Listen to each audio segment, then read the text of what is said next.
এই চিত্রাঙের তাণ্ডবে যে বৃষ্টি হয়েছিল সেখানে পানি জমে গেছে খেতে। এখানে দেখতে পাচ্ছি পানিতে দেখা গেছে হয়ে গেছে, যে যে ধানগুলো মাটিতে পড়ে গেছে এগুলা কিন্তু নষ্ট। এই চিত্রাঙের কারণে এই যে কৃষকের এই ধরনের ক্ষয়ক্ষতিগুলো হয় মূলত, বা বেশি জলাবদ্ধতা যদি হয়, বৃষ্টি বেশি হলে নিচু জমিগুলো, আমাদের এলাকা হচ্ছে একদম নিচু গ্রাম, এইখানে ফসলগুলো এইভাবে নষ্ট হয়ে গেছে। ধানগুলো যে পানিতে এখনো যে চিপে রয়েছে, এগুলো তো পানিগুলো নিষ্কাশনের কোনো ব্যবস্থা নাই, পানিগুলো কোথাও পাঠানো যাবে না। সেক্ষেত্রে যেগুলো যে উঁচা আছে ধানগুলো ওইগুলো ঠিক থাকবে, আর যেগুলো পড়ে গেছে তার 50% বেশি নষ্ট হবে।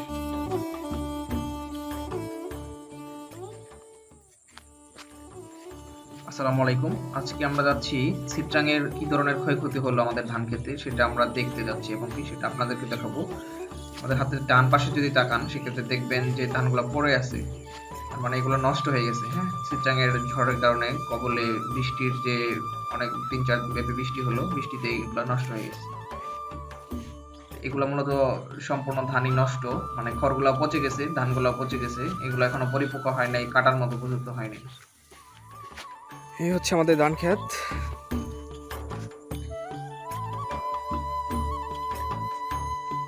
ধান কেমন হয়েছে, ভালো নাকি খারাপ, তার মন্তব্য কি? হ্যাঁ,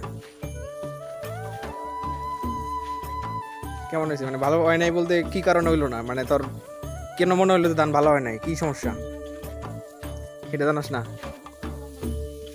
আচ্ছা, এই ধান অনেক লম্বা লম্বা, এটা মানুষের ক্ষেত, অনেক লম্বা, এটা তো খের অনেক বেশি হইব মনে হয়, তাই না? কিন্তু আমগরটাই তো ধানের হিচাগুলো অনেক ছোট ছোট হয়েছে। যদি এই ক্ষেত্রে ধান এখনো পরে নাই, আর লাল গাছ যদি না পড়ে যায় তাহলে মনে হয় ভালো হবে। আমি তো মনে করছিলাম পড়ে গেছে, কারণ চিত্রাঙের যে বৃষ্টি বাতাস হইলো, আমি তখন মনে করছিলাম যে এই ক্ষেত্রে ধান মনে হয় সব পড়ে গেছে। কিন্তু ইনশাল্লাহ আল্লাহর রহমতে এখন পর্যন্ত ঠিকই আছে, কিন্তু ধানের ফলন খুব একটা ভালো হয় নাই, হিচাগুলো অনেক ছোট ছোট, আর ধানগুলো অপরিপক্ক। মনে হয় চিটার পরিমাণ কিছু আছে কি নাকি? চিটা নাই, ইঁদুরের আক্রমণ খুব একটা নাই, যতটুকু বুঝতে পারছি ইঁদুরও ধরে নাই এখনো। তো মানুষের এই ক্ষেতগুলা, এগুলা ফলন কি আমগুলোর চেয়ে ভালো হয়েছে? তাহলে এবার তো আমাদের লস, আমগর ধান ভালো হয় নাই। এটা যদি আমাদের মেন জমি, এটা থেকে আমাদের সারা বছরের খাবারের ইটা হয়, বা ধানগুলো আমরা এখান থেকেই মূলত মেন ফসল হিসেবে নিই, আমাদের খাওয়ার পরে এখান থেকে কিছু ধান উদ্ধৃত হয়। কিন্তু এইবার যে পরিমাণ ফলন হয়েছে এটা আমাদের খাওয়ার জন্য লাগবে, আমাদের পরিবারের এইটুকু খাওয়ার জন্য লাগবে। দেখা যাক, তারপর তো আল্লাহ ভরসা, আল্লাহ যেটুকু রহমত করে একটুকু থাকতে হবে। এই যে দেখেন এখানে বক বসেছিল, এই সময়টা শুষ্ক মৌসুম তো, পাশেও হালকা আছে, ওই পাশে হলো নিচু জমি আছে, কিন্তু পানি আছে, ছোটখাটো মাছ থাকতে পারে, এখানে বকের আনাগোনা আছে এই দিক দিয়ে। তো এই হচ্ছে আমাদের জমি, এটা আমাদের এই যে ক্ষেত শেষ, এটা অনেক চাচার জমি। তো আমাদের ধান ক্ষেত এটা আমাদের দেখা শেষ, আমরা অন্য ক্ষেতে চলে যাবো এখন। আমরা এখান থেকে হাঁটতে হাঁটতে অন্য আরেকটা খেতে যাবো। আজকে আমরা মূলত ধান ক্ষেত দেখতে এসেছি। এটা হচ্ছে আমাদের আরেকটা জমি। এই চিত্রাঙের তাণ্ডবে যে বৃষ্টি হয়েছিল সেখানে পানি জমে গেছে খেতে। এখানে দেখতে পাচ্ছি পানিতে দেখা গেছে হয়ে গেছে, যে যে ধানগুলো মাটিতে পড়ে গেছে এগুলা কিন্তু নষ্ট। এই চিত্রাঙের কারণে এই যে কৃষকের এই ধরনের ক্ষয়ক্ষতিগুলো হয় মূলত, বা বেশি জলাবদ্ধতা যদি হয়, বৃষ্টি বেশি হলে নিচু জমিগুলো, আমাদের এলাকা হচ্ছে একদম নিচু গ্রাম, এইখানে ফসলগুলো এইভাবে নষ্ট হয়ে গেছে। ধানগুলো যে পানিতে এখনো যে চিপে রয়েছে, এগুলো তো পানিগুলো নিষ্কাশনের কোনো ব্যবস্থা নাই, পানিগুলো কোথাও পাঠানো যাবে না। সেক্ষেত্রে যেগুলো যে উঁচা আছে ধানগুলো ওইগুলো ঠিক থাকবে, আর যেগুলো পড়ে গেছে তার 50% বেশি নষ্ট হবে, এগুলো চিটা হবে, বা এগুলো আর পাকবে না, পচে যাবে সরাসরি। এ হচ্ছে কৃষকের দুঃখ দুর্দশা, এগুলার দেখার মতো কোনো ব্যবস্থা নেই, এগুলো নিয়ে কোনো ব্যবস্থাই নেই। প্রাকৃতিক দুর্যোগগুলো এভাবে কৃষকদেরকে আর কি নানা বিপর্যয়ের মধ্যে পড়তে হয়।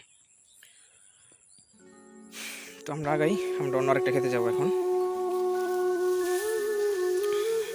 এটা আরেকটা ক্ষেত, এটা বৃষ্টির পানিতে খুব একটা প্রবলেম হয় নাই, বা নিচে পড়ে যায় নাই, ধানগুলো এখন কাছাকাছি আছে। দেখা যাক এটা কেমন ফলন হয়। তো ফলন খুব একটা হয় নাই, যেহেতু এখানে যে গাছের আছে মানে ছায়া পড়ে, তো এই কারণে ফলন খুব একটা ভালো হবে না। কিছু অংশ যে সাইডের গুলোতে দেখা যাবে কিছু অংশ নষ্ট হয়ে গেছে, যেগুলোতে তুমি ধান হবে না, চিটা হবে বেশি।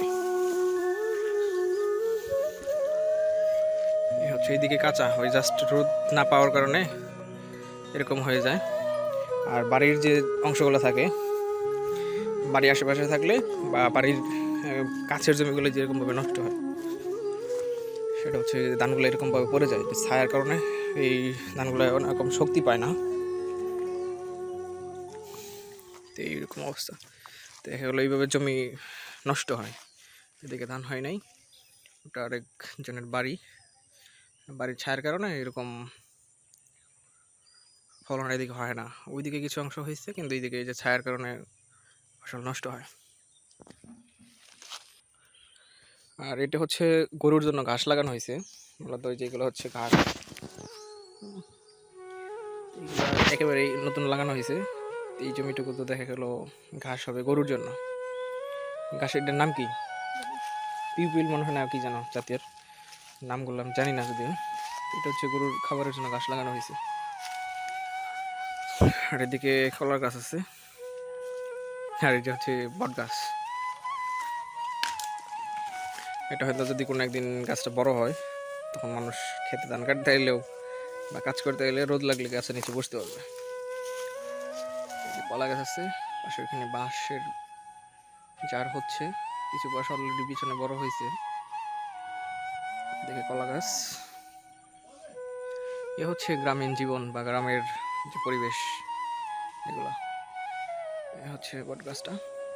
চলে যায় আজকে। বাঁশ ইদানিং কমে গেছে মনে হয়, পিছনে মনে হয় ওইগুলো হয়েছে ঠিকই, কিন্তু এইগুলো তো বাঁশ খুব একটা বড় হয় না, তবে তাজা হয়েছে, বাঁশ হয়তো হবে। গাছ এটা আমাদের না, এই বড়টা ইউক্যালিপটাস।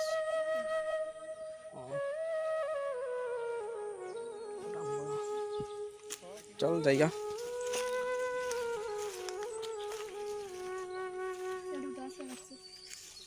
আচ্ছা আচ্ছা, এই যে একদমই সদ্য কেটে গেছে, মানে ডাব্বা মনে কেটে গেছে আজকেই গাছে।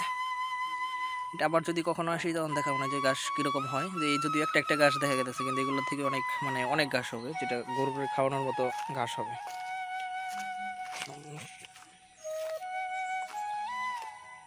যদি আখের মতো, অনেকে যারা চিনবেন না যে গরুর ঘাস এরকম হয়, তারা হয়তো মনে করবেন যে এটা আখ। আসলে এটা আখ না বা কুশাল না, এটা গরুর ঘাস।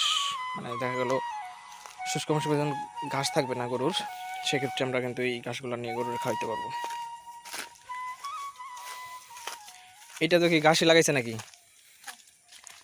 এটা তো ঘাস লাগাইছে জাস্ট গরুর খাবারের জন্য, এটুকু আমাদেরই।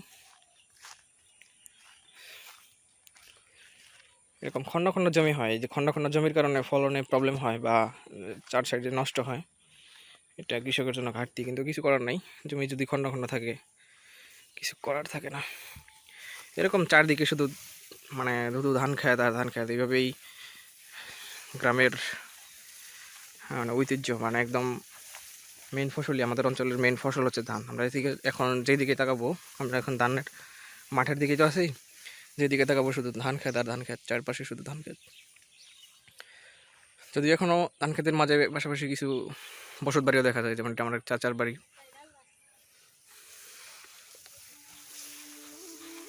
কম, এটা কি গাছ? আচ্ছা আচ্ছা আচ্ছা, এটা মাসকালাই নাকি কি কালাই? মাসকালাই নাকি কালাই? এটা এটা তো মনে হয় নানাগড়, নানাগড়। ডাইল কালাই গাছ আর কি মূলত। এটা এইটা থেকে আসলে মূলত ডাইল হয় পরবর্তীতে। এটা গাছ মানে ডাইল গাছ, মানে এইভাবে ডাইল চাষ করা হয়, এগুলোতে কালাই ধরবে, ওটা থেকে ডাইল হবে পরবর্তীতে। এটা আমাদের না, নানার। আমরা ধান খেতের মধ্যে দিয়ে দেখতে দেখতে যাই, বাড়ির উপরে এই সময় যাবো না। এদিকে এখন মেন ফসল আমাদের হচ্ছে ধান, আমরা যেদিকে তাকাবো শুধু ধান আর ধান।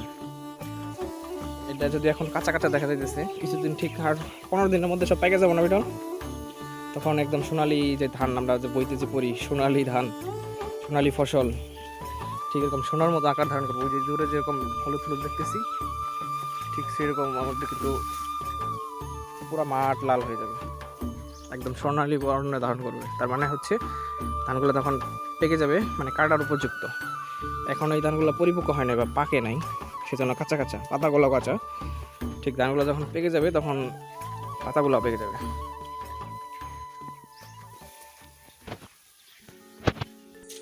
এখানে যেভাবে কত ধান নষ্ট হয়ে গেছে,